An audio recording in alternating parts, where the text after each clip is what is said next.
간단하게 끝낼 겁니다. 그러니까 네. 바로 오시면 됩니다. 알겠습니다. 예.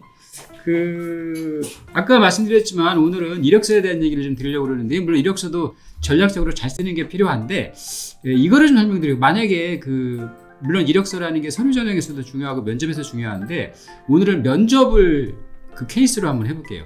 만약에 여러분이 면접에 갔을 때 여러분이 쓴 이력서 내용을 보고 면접위원들이 가장 많이 묻는 질문을 제가 드리고 싶은 거예요. 뭐냐면, 특히 이력서 내용을 보고 면접위원 관점에서 부정적으로 물을 수 있는 가장 큰 질문이, 가능성이 큰 질문이 이 세 가지입니다. 첫 번째는 학점. 학점이 낮으면 그 이유가 왜 그런지 묻고요. 그 다음에 공백기입니다. 이거는 졸업한 이후에 아니면 졸업류에도 해당이 되는데, 예를 들면 뭐 1년 이상 이렇게 공백기가 있다라 그러면 공백기 동안에 무엇을 했는지도 묻고요. 그 다음에 이렇게 입학한 연도하고 졸업연도 따져가지고 재학 중에 1년 이상 휴학을 한 경우가 있으면 휴학을 또 왜 했는지 그 이유도 묻습니다. 자, 일단 이거는 제가 워스트 3 질문이라고 이름을 붙였다시피 면접위원 관점에서는 내가 부정적으로 묻는 거고 알고 싶으니까 구체적인 근거로 설득을 해달라고 묻는 거예요. 그러면 여러분께서는 이렇게 답변을 해야 되겠죠. 일단은 첫 번째는 솔직한 이유를 설명하는 게 필요합니다. 그래서 부족한 점은 인정을 하고요.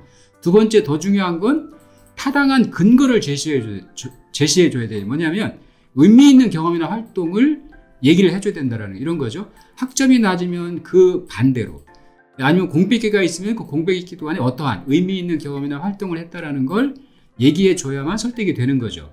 그리고 부족한 점을 보완한 결과까지 얘기해주면 또 좋은데, 제가 왜 이 말씀을 드리냐면 이런 거죠. 만약에 여러분이 이력서에 쓰는 내용 중에 이 세 가지 워스트 3 질문을 받을 가능성이 있는 친구들은 설명할 수 있는 내용이 이력서의 다른 항목에 들어가 있어야 된다는 거죠. 예를 들면 이런 거죠.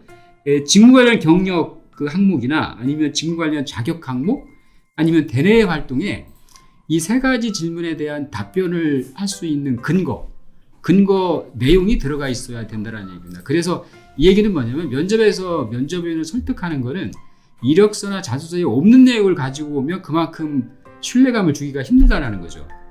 그래서 일단은 이력서나 자소서에 있는 내용을 가지고 답변을 해주는 게 가장 신뢰성이 높거든요. 그래서 그 신뢰성을 높이려고 그러면 이 답변에 대한 내용을 이력서의 어느 항목인가는 꼭 쓰시라는 겁니다. 그래서 제가 아까 말씀드렸지만 이력서에 항목이 많잖아요. 많은 항목을 무조건 칸을 다 채운다고 좋은 게 아니고요. 이러한 포인트를 잘 잡으셔서 이력서에 내가 꼭 쓸 내용, 또 쓰면은 오히려 부정적인 질문을 받을 수 있는 내용, 이런 것들은 오히려 안 쓰는 게 낫겠죠. 그래서 이력서도 항목에 따라서 전략적인 판단이 필요하고 전략적으로 기재를 해주는 게 중요하다는 얘기입니다. 그 중에 역시 포인트는 워스트 3에 해당되는 분들은 꼭 그거에 대한 답변할 수 있는 근거 내용을 이력서에 꼭 담아주시면 좋겠다라는 겁니다. 이상입니다.